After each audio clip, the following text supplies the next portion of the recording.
sejam todos bem-vindos, à nossa aula 4. Eu sou a professora Érica Guimarães e vamos à leitura do nosso objeto de conhecimento da aula de hoje?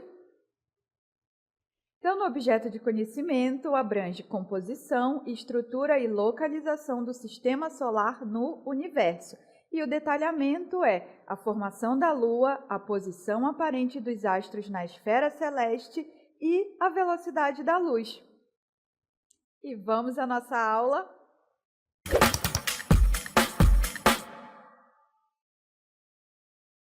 Então vejam vocês onde nós estamos aqui começando a nossa aula. O céu, o universo sempre foi, um objeto assim que fascinou a todos. Afinal, a gente olha e vê todos aqueles corpos celestes diferentes que nos atraem, nos fascinam, Queremos entender como que eles vieram parar ali. Dentre eles, nós temos um específico, Temos além da Lua e esses outros astros, bem como a luz do universo. Mas vocês já pararam para pensar como a Lua surgiu? Como que ela foi parar ali, tão próxima da gente, O objeto que a gente tem uma melhor visualização aqui da Terra, assim, por ser mais próximo? Ou ainda porque as estrelas, elas mudam de lugar do céu. A gente olha e tem algumas estrelas e de repente em um outro momento, num outro dia, a gente percebe que aquelas estrelas já estão em uma outra posição. A gente vai entender um pouquinho mais sobre isso na aula de hoje. E a gente vai começar então por esse objeto, que é tão fascinante, que a gente observa aqui da Terra, que é a Lua. Com relação à formação da Lua, o que se sabe sobre ela? Vejam só, que ela é o único satélite natural da Terra. O que significa isso? Que é um objeto, um corpo celeste que está orbitando um planeta maior, no caso, a Lua orbitando nós, aqui o planeta Terra, certo? Ela está numa distância de cerca de 384.400 quilômetros de distância do planeta Terra. E a cada ano, vejam só, ela se afasta um pouco, cerca de 3,78 centímetros. E ela tem uma grande influência sobre o nosso planeta. E vejam que a superfície dela, vocês conseguem visualizar que elas têm uma aparência mais escura, outras vezes mais clara, como se a gente visualizasse o que a gente chama de crateras, que é justamente isso, são crateras de impacto, fragmentos de rocha e poeira. Além dessas informações, com relação às temperaturas, a variação ela é muito grande entre um hemisfério que está recebendo iluminação no momento e o seu hemisfério oposto, que no caso não estará recebendo a iluminação do Sol. O primeiro, que está recebendo a luz solar, ele tem uma temperatura de até 127 graus Celsius, enquanto que na face da Lua, que não estiver iluminada pelo Sol, essa medição de temperatura, vejam só, chega a menos 173 graus Celsius.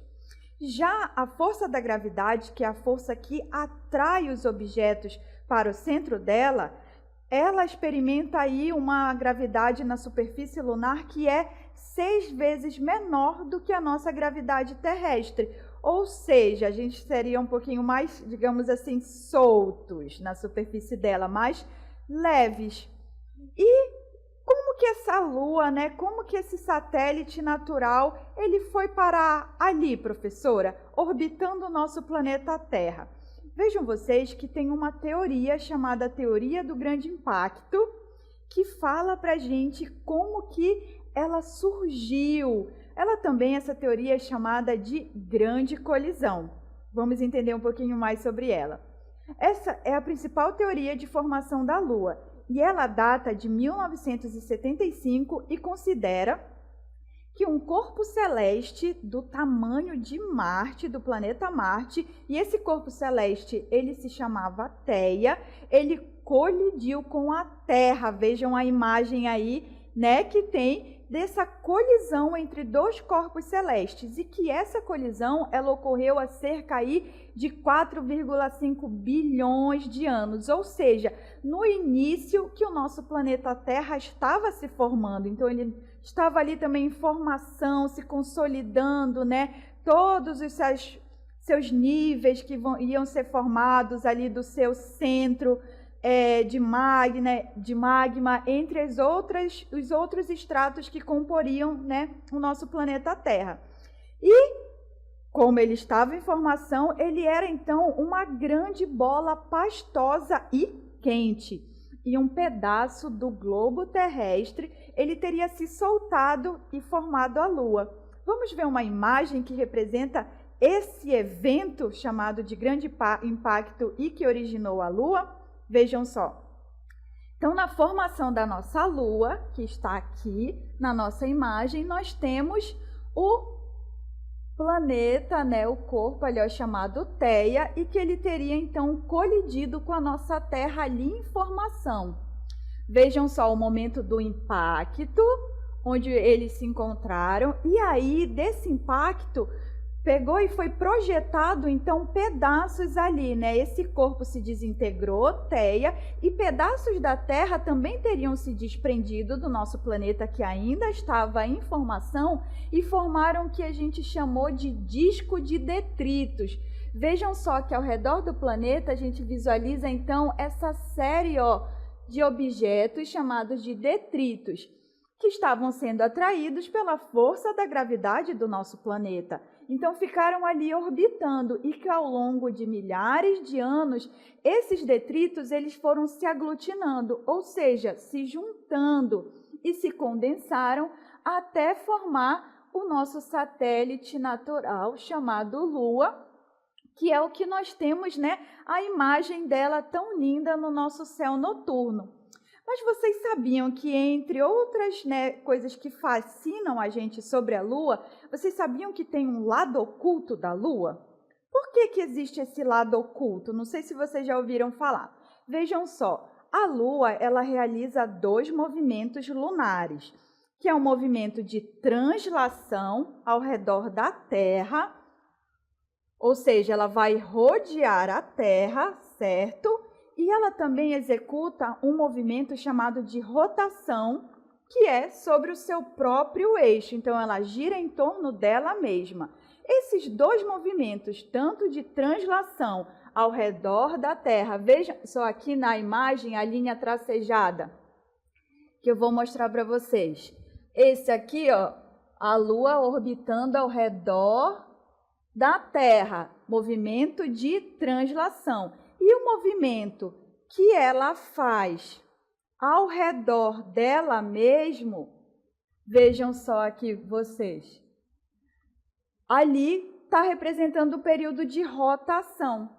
E esse período em que a Terra ela está rodando em torno, que a Lua está girando em torno da Terra, ele também é chamado de período sinódico, esse período de translação da Lua ao redor da Terra. Esse período sinódico, ele é o que causa também as fases da Lua. Então, ele compreende o período em que a Lua ela vai de uma fase e retorna a essa mesma fase. Por exemplo, fase de lua cheia, até ela passar por todas as suas fases e retornar a uma nova fase de lua cheia. A gente chama então de período sinódico. E que é parecido com esse período de rotação ao redor da Terra, que pode ser chamado de período sideral. Eles têm uma diferença pequena aí. E é por conta desses 2 movimentos da Terra, da Lua, que ela sempre mantém a mesma face voltada para a Terra. Então, esses 2 principais movimentos que a Lua exerce fazem com que a gente tenha, né, sempre a mesma fase voltada para nós aqui na Terra, já que esses movimentos de rotação e translação, a gente diz que eles são síncronos, eles acontecem no mesmo período de tempo aproximadamente, que é cerca de 27 dias, certo? E esse período em que a Lua gira ao redor da Terra, é o que causa as fases da Lua. Vejam só vocês aqui representado.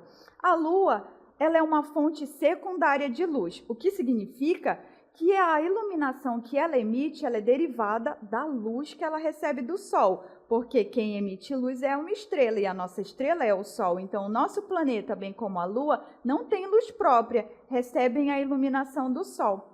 E o brilho da Lua é reflexo da luz do Sol. Da mesma forma que os planetas, ela não tem luz própria, como acabamos, de verificar. E o observador terrestre, ele vê partes diferentes da Lua iluminadas pelo Sol, enquanto ela se movimenta ao redor da Terra. Esses diferentes aspectos, denominados de fases da Lua, são Lua nova, quarto crescente, Lua cheia e quarto minguante ou minguante. Na fase de lua nova é quando a face iluminada está do lado oposto à Terra. Vejam vocês aí na imagem, identifiquem a fase de lua nova e situem como ela está, com a face que está iluminada, está do lado oposto ao que a gente vê. Por isso que a gente acaba vendo, não vê nada, na verdade, que é essa fase de lua nova. E para nós, está voltada à face não iluminada, e nessa fase a Lua não é vista no céu noturno. À medida que a Lua ela vai se movimentando, transladando ao redor da Terra, aumenta a parte que vemos iluminada. Assim, após cerca de 7 dias, ela está na sua fase quarto crescente, ou chamada de Lua crescente. Identificaram na imagem onde está a Lua crescente? Muito bem. E vejam vocês que a Lua, ela segue a sua órbita e a cada dia aumenta a sua região iluminada vista da Terra. Quando a Lua está em posição oposta à posição do Sol em relação à Terra, identifiquem aí na imagem. A Lua, ela fica com a face voltada para nós, então, completamente iluminada, e é o que chamamos de fase da Lua cheia. Já nas noites seguintes, podemos observar que a parte iluminada da Lua começa a diminuir, até que só a metade da sua face é vista. Ela aparece no céu, então, bem mais tarde da noite e pode ser vista ao amanhecer ainda. É o que a gente chama de lua minguante. E a Lua segue na sua translação, que é o movimento ao redor da Terra, mudando de posição. Para quem a observa da Terra, vai diminuindo a parte iluminada até que ela novamente não é vista no céu. E assim a Lua completa o seu ciclo e retorna à fase de lua nova. Essas 4 fases da Lua acontecem em ciclos contínuos, num período aí, de 27 dias. E vocês já ouviram falar que a Lua ela tem uma influência sobre a gente? Vamos descobrir quais seriam essas influências, vejam vocês aí. Ela influencia no que a gente chama de marés oceânicas. E, além disso, ela afeta o comportamento de animais e plantas e também serve como objeto de observação astronômica. Um desses fenômenos que a gente acabou de falar, que ocorre principalmente nos oceanos, recebe o nome de marés.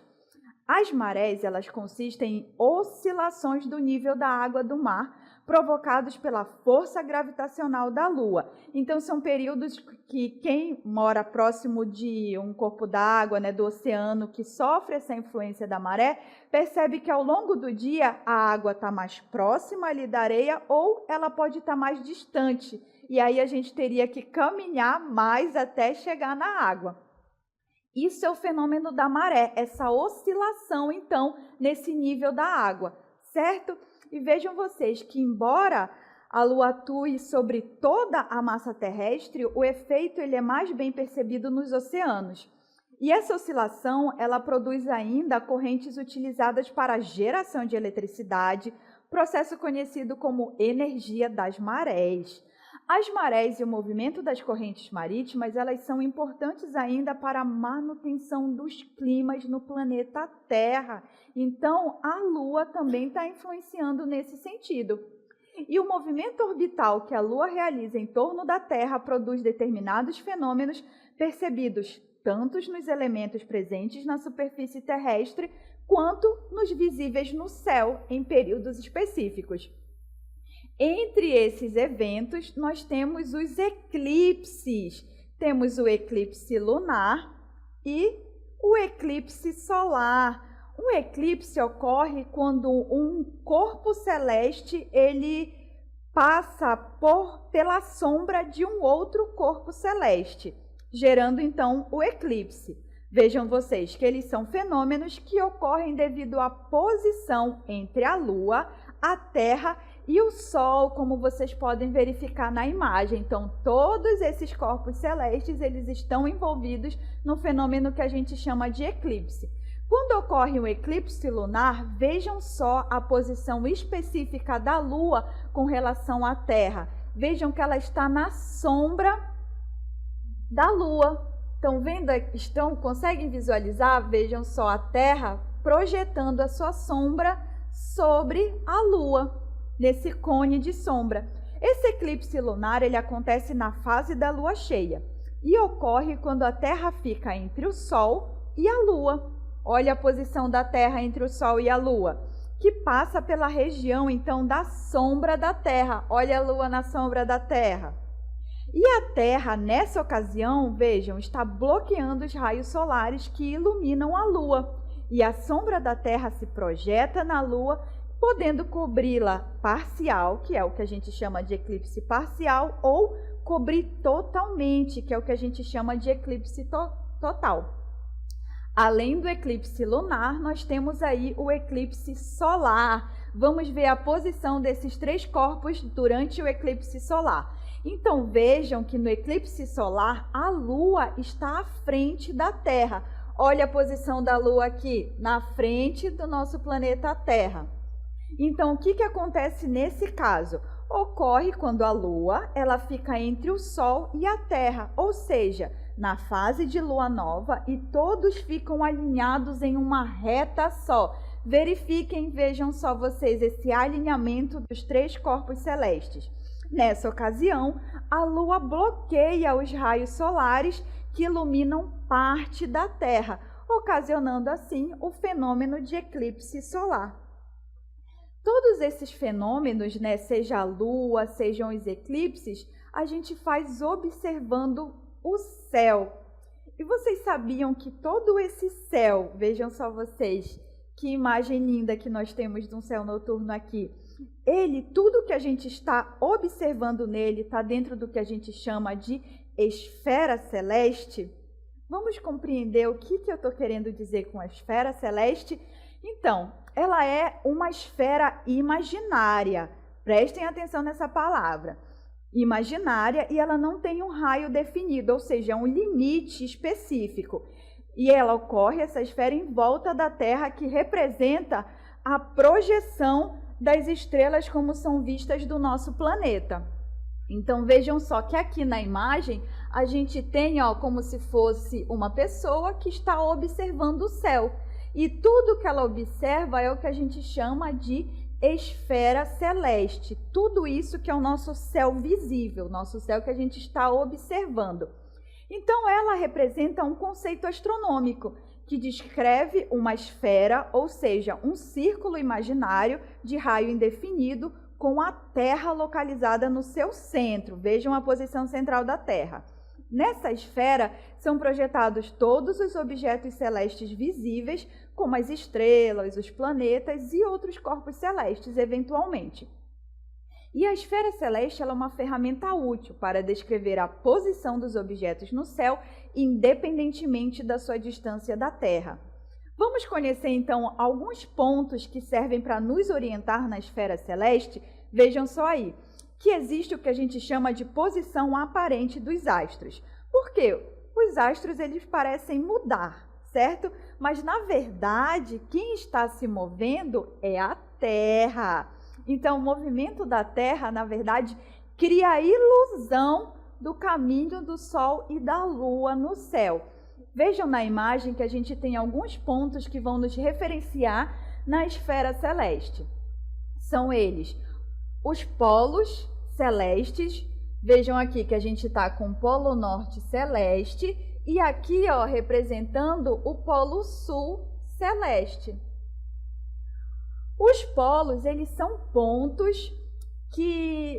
pontos nos eixos de rotação da Terra e que, se prolongados, eles vão intersectar, ou seja, vão atravessar a nossa esfera celeste. Além dos polos celestes, nós temos o equador celeste. Identifiquem então aqui, ó. Aqui está escrito o nosso equador da Terra. Só que o equador celeste é a projeção do equador terrestre na nossa esfera celeste. A linha do equador é um círculo também imaginário que separa hemisfério sul do hemisfério norte do nosso planeta. E aí, então, está o nosso equador celeste. Já o zenite, a gente precisa ter um ponto de referência. Então, aqui, vejam só, a gente tem como se fosse uma pessoa que estaria observando o céu. O ponto logo, imediatamente acima do observador, a gente chama de zenite. Em contrapartida, o ponto oposto ao zenite, ou seja, imediatamente abaixo dos pés do observador, é chamado de nadir. Já o horizonte celeste. O horizonte seria a linha, um círculo imaginário também que separa o céu visível do céu invisível, ou seja, até aonde nós conseguimos observar. E por fim, a eclíptica, aqui descrita, é um ponto referente na esfera celeste que é a posição do Sol na esfera celeste ao longo do ano. Então, também é uma trajetória aparente, vejam vocês. Certo? Então, o que a gente percebe dos astros em movimento, desses corpos em movimento, é que durante a noite a gente percebe que as estrelas e a Lua mudam de posição no céu. E essa mudança também é aparente. Por quê? A esfera celeste mostra a Terra como se ela estivesse estática, com os corpos celestes se movimentando ao nosso redor, ou seja, em torno dela. Mas é importante ressaltar que essa representação apenas retrata um céu que é visto da Terra e não como de fato é. Como eu posso explicar isso para vocês? Vejam só, quando a gente está dentro de um carro e esse carro fica embaçado na janela, se nós desenharmos de dentro do carro um desenho, estou lá dentro do carro e vou fazer um desenho nessa janela, eu vou ver o desenho da maneira que eu fiz, correto? Só que um observador do lado de fora do carro vai ver esse desenho do lado oposto. Vocês já perceberam isso? Vocês podem até fazê-lo para compreender essa ideia da esfera celeste, dessa posição aparente. Porque a gente de dentro da Terra tem essa visão, né, do que a gente está vendo. Mas, na verdade, é o contrário, é o oposto. A gente vai entender um pouquinho mais sobre esse conceito agora, quando o Sol ele parece nascer a leste e se pôr a oeste. Mas isso acontece porque a Terra gira de oeste para leste. Vejam só aí na imagem. A gente diz, então, né, que o Sol ele vai nascer no nosso leste e ele se põe, vai dormir no oeste. Mas a Terra ela está girando num sentido anti-horário. O que significa? Num sentido horário, vou fazer aqui para vocês o relógio, ó, os ponteiros do relógio percorrem nesse sentido, correto? Mas vejam só aqui que o nosso movimento está acontecendo aqui, ó. É no sentido anti-horário, certo? Conseguem compreender o que eu desenhei as imagens agora? E por isso que a gente tem essa ideia, porque o movimento de rotação terrestre, ele ocorre no sentido anti-horário. Isso é, se observássemos a Terra do lado de fora, sobre o Polo Norte, veríamos o seu giro no sentido oposto ao dos ponteiros do relógio. Isso quer dizer que a Terra gira no sentido oeste para o leste, na verdade, o que faz com que o movimento aparente do Sol na esfera celeste para nós seja do leste para o oeste, como vemos.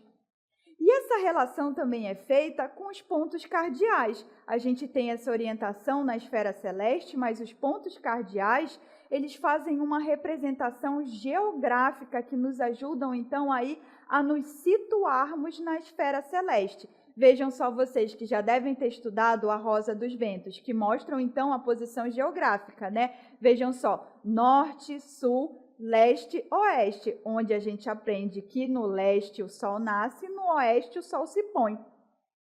e que norte e sul servem para nos orientar para observar o céu. E agora a gente consegue ter um pouco da compreensão sobre ponto cardial, que são as referências geográficas fundamentais, e a esfera celeste, que nos ajuda a nos posicionar com relação aos astros que a gente observa. E quando a gente observa o céu, a gente consegue identificar algumas estruturas neles localizadas, né? Alguns corpos celestes. Vocês já pararam para observar? Já viram algumas informações sobre, por exemplo, como a galáxia mais próxima? Ela é chamada de Canis Major e ela está numa distância de 25 mil anos-luz. Já a nossa maior estrela, a maior estrela observável é Stephenson, e ela está a 19 mil anos-luz. A estrela mais próxima do nosso Sol é a Próxima Centauri, que está a cerca de 4,3 anos-luz de distância. E uma outra, compreensão aí de distâncias de corpos celestes, ou da dimensão da nossa galáxia, é que o tempo para cruzar a Via Láctea é de 100 mil anos-luz. O que a gente percebe em comum entre esses corpos celestes, esses astros que a gente observa no céu, é que as distâncias estão medidas em ano-luz. Professora, por que está em anos-luz? Vamos entender um pouquinho sobre isso? O ano-luz é uma unidade de medida fundamental na astronomia que permite mensurarmos a distância entre o planeta Terra e um corpo celeste. Assim, representa a distância que a luz percorre no vácuo em um ano, que é aproximadamente 9,46 trilhões de quilômetros. Então, como as distâncias são, a gente chama de distâncias astronômicas, se fosse usar quilômetros, que é o que a gente usa, para contar distâncias aqui na Terra, elas seriam quilométricas, astronômicas, de fato. Então, a gente utiliza essa medição de distância para corpos planetários, corpos, celestes, que é o ano-luz.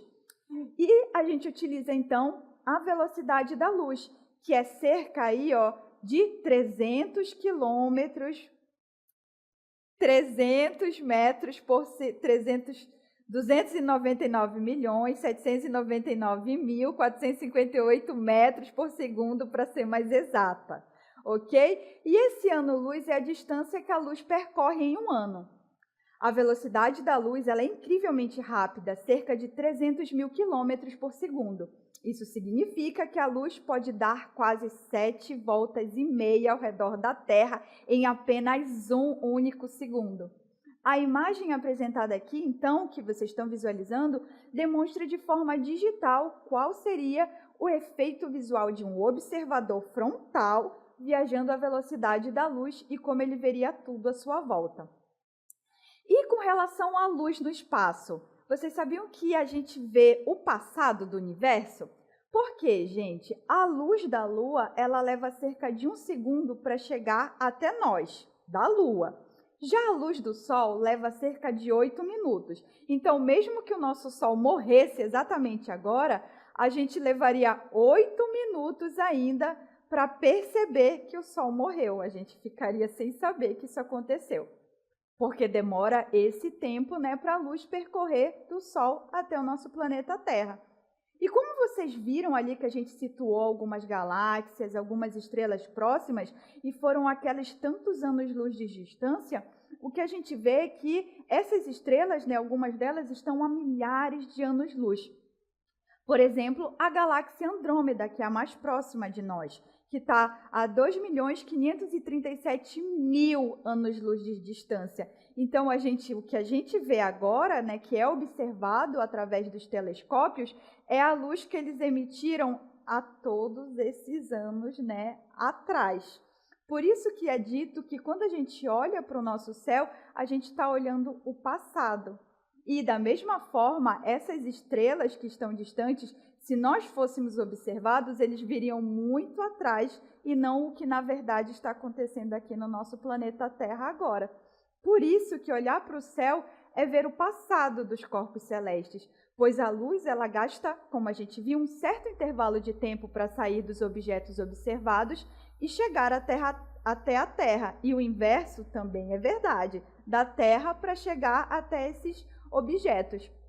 Assim, Por mais que as imagens dos diversos corpos celestes tenham sido captadas, recentemente elas não revelam o estado atual do objeto. Algumas mostram a forma que o corpo em análise possuía há milhões de anos. Certo? Isso que quer dizer que a gente vê, então, o passado do nosso universo. E essa foi a nossa aula de hoje. Muito obrigado e até a próxima!